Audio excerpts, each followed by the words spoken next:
Assalamualaikum warahmatullahi wabarakatuh. Sebelumnya terima kasih kepada Ibu Nancy Lianti, Menhum atas kesempatan yang telah diberikan kepada kelompok kami.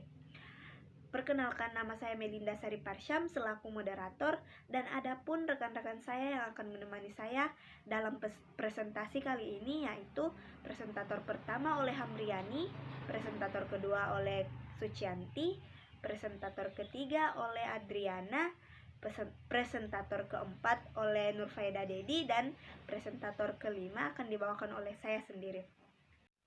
Topik yang akan kita bahas dalam presentasi kali ini, bagaimana sih proses morfologi bahasa Indonesia itu?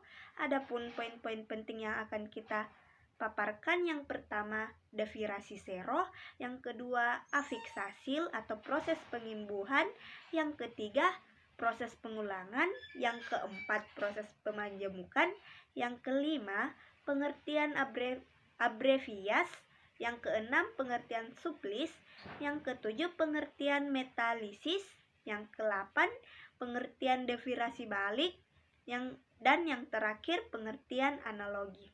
Baiklah, kepada presentator pertama atas nama Hamriani dipersilahkan dengan hormat. Baik, terima kasih kepada moderator telah memberi kesempatan kepada saya untuk membahas proses morfologi dalam bahasa Indonesia. Di sini saya akan membahas tentang derivasi zero dan afiksasi atau proses pengimbuhan. Pertama-tama saya akan membahas tentang derivasi zero. Derivasi zero adalah proses pembentukan kata yang mengubah leksem tunggal menjadi kata tunggal. Leksem tidur yang berupa leksem tunggal, misalnya, dapat berubah menjadi kata tunggal tidur melalui proses morfomis derivasi zero. Selama kita menyebut kata tidur sebagai kata dasar, padahal sebelum menjadi kata tidur adalah sebuah leksem. Dengan demikian, kata-kata dasar yang lain seperti rumah, tanah, air, sungai, laut, langit, dan lain sebagainya. Yang kedua, saya akan membahas tentang afiksasi atau proses pengimbuhan. Afiksasi adalah proses atau hasil penambahan atau perangkaian afiks pada akar, dasar atau alas kata. Dalam proses ini, leksem mengalami perubahan bentuk menjadi kategori tertentu sehingga berstatus kata dan sedikit banyak berubah maknanya. Proses afiksasi merupakan proses yang paling umum dalam bahasa Indonesia. Proses afiksasi ini terjadi apabila morfem terikat, dibubuhkan atau diletakkan pada sebuah morfem bebas secara urutan lurus. Demikian itulah pembahasan dari saya tentang derivasi zero dan afiksasi atau proses pengimbuhan. Terima kasih. Baik, selanjutnya presentator kedua akan dibawakan oleh Sucianti. Baiklah, karena pemateri kedua tidak mengirimkan saya video, maka pemateri kedua digantikan oleh saya sendiri. Pengertian reduplikasi.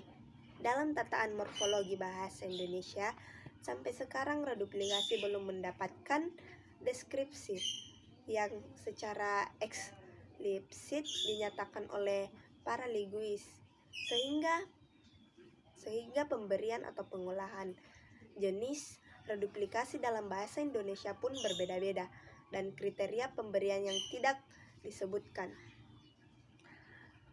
Komposisi atau pemajemukan. Pemajemukan adalah penggabungan dua kata yang menimbulkan suatu kata baru.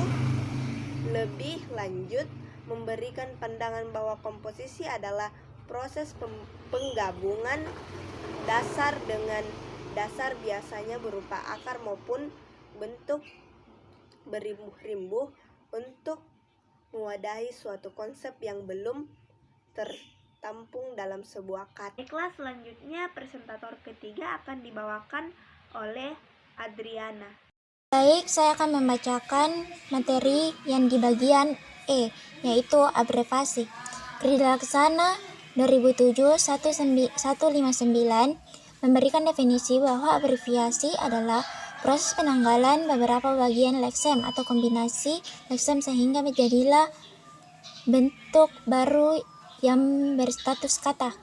Dalam proses ini, leksem atau gabungan leksem menjadi kata kompleks dan atau akronim atau singkatan dengan pelbagai abreviasi, yaitu pemanggalan kontraksi kg atau centimeter.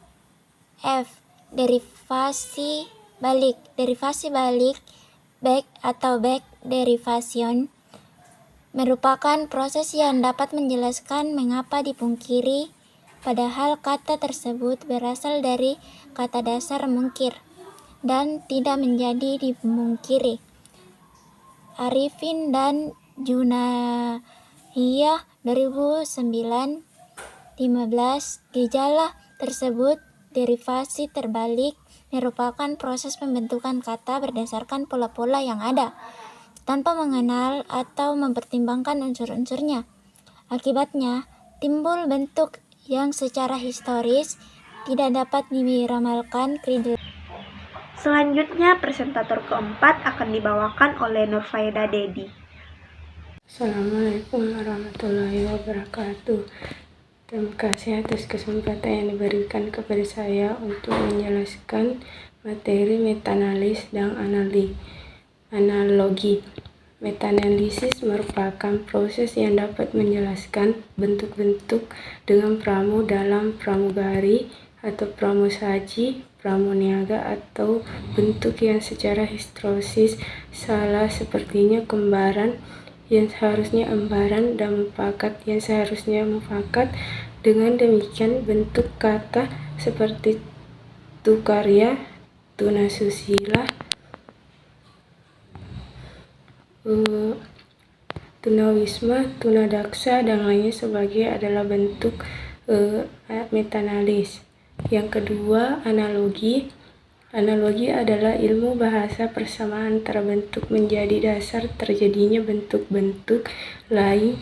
Analogi merupakan salah satu proses morfologi di mana dalam analogi membentuk kata baru dan kata yang telah ada.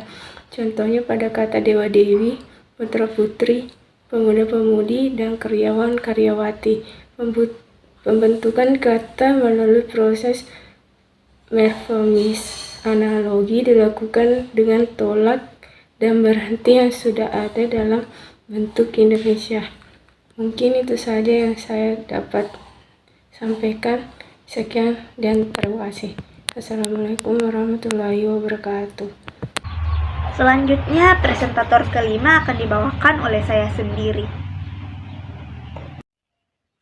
Yang terakhir, kombinasi. Kombinasi adalah proses semua bentuk proses morfis yang dapat berkombinasi sehingga adanya bentuk seperti perkeretaapian, kemurahan hati, dikrepeskan, ditilang, dan sebagainya. Lebih dari itu, proses pembentukan kata juga dapat dialami oleh prasa, maka terjadi bentuk seperti ketidakadilan, dipulaburakan, dan sebagainya. Kesimpulannya, kata dalam bahasa Indonesia dapat tersusun oleh satu atau beberapa morfem. Kata bermorfem disebut sebagai kata monorfomis, sedangkan kata bermorfem lebih dari satu disebut kata polimorfemis. Sebagai satuan gramatikal, morfem membentuk satuan yang lebih besar dan mempunyai makna, sedangkan satuan terkecil morfem tidak dapat dipecah menjadi bagian-bagian lebih kecil yang masing-masing bagian tersebut mengandung makna. Baiklah, sekian dari presentasi kami. Kurang lebihnya mohon dimaafkan. Apabila ada pertanyaan, silakan bertanya.